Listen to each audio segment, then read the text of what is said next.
Hi, for this tutorial we're going to take a look at how to download and install WordPress on your web server site even if you don't have an easy one-button click. So let's go ahead to wordpress.org and we're going to find a page that says Download WordPress 3.4. At the time of this recording, 3.4 is the latest version. So I'm going to go ahead and click to download, and I'm going to tell it that I want a zip file and click Download WordPress 3.4. I'm going to save the file, and then I'm going to double click and open the folder where the file was saved. And it's in my download folder. I'm going to minimize that screen, and then I'm going to go into my Bluehost cPanel. I'm going to scroll down to my file manager and double click, and I'm going to put this into the web root. Once I'm in the web root folder, I'm going to click on New Folder, and I'm going to create a new folder called Manually, because this is where I'm manually putting in the WordPress, and click on Create Folder, and now it pops up in my cPanel, and this is in my root file.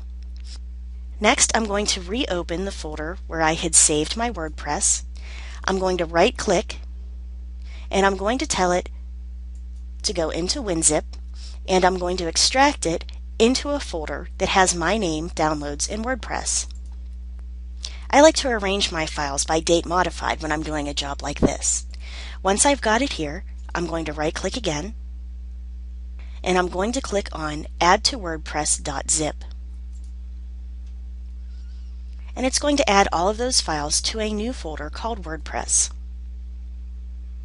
And a folder will pop up showing my original size and my compressed size, and I'm going to click OK and then get out of these folders.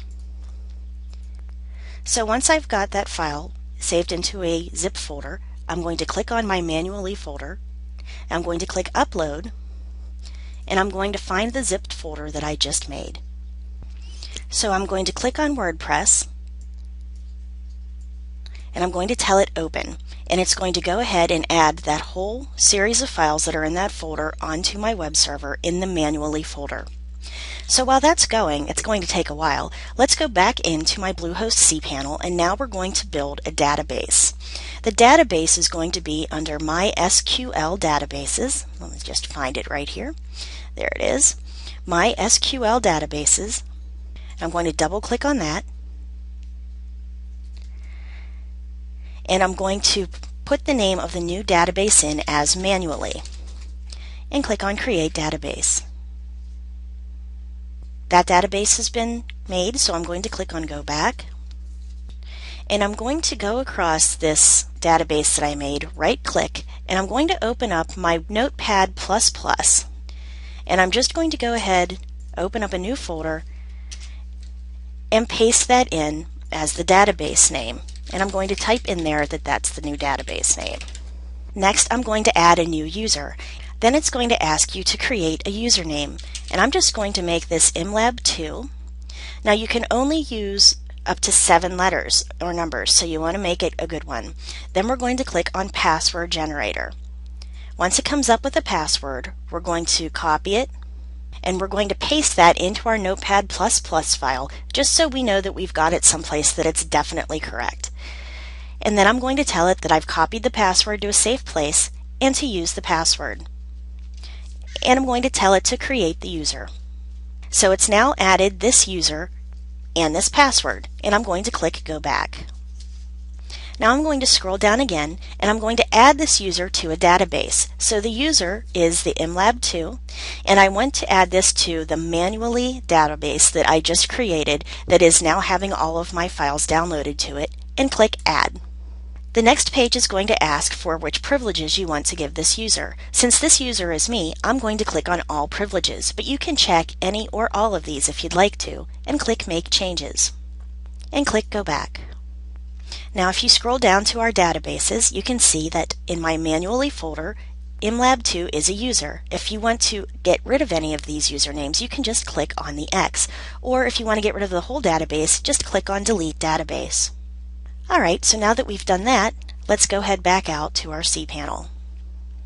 Now I'm going to check my third tab, which shows how much progress has been made on uploading those files, and as you can see, I'm now complete. So I'm going to X out of the third tab, go back into my second tab, and it looks empty, but if you click on Reload, it'll go ahead and show us all of the files that are in there.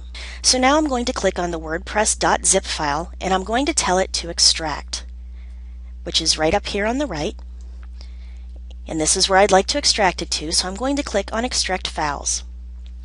This will show me all of the files that came out, and I'm going to click Close. And then again I'm going to click Reload.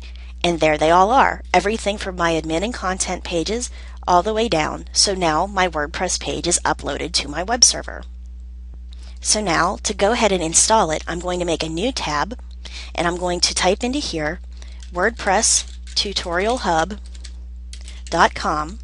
/ manually, because that's the name of the folder, and click enter. Once you type in the name of your website / and the name of the new folder you just added or database, you're going to come to this screen that says there doesn't seem to be a wp-config.php file, and then it's going to put up a button for you to create a configuration file, and we'll do that now. This takes you to the WordPress page, and it's going to ask you for some information about the database name, username, password, host, and the table prefix. Now we're going to go to the bottom and click Let's Go. So it's going to ask us for our database name.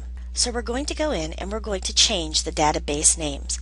The database name is going to be straight from our Word file where we copied and pasted it earlier. Then our username, which is going to be the beginning, underscore, and then our username, our password, which we've also saved in Notepad, and we're going to leave localhost and the table prefix the same and click Submit. And it takes us to a success screen, and we're going to click on Run the Install. Now it's going to ask my site title, and my site title for this will be WordPress Tutorial Hub.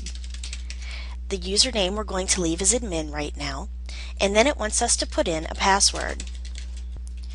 Then it's going to ask for an email.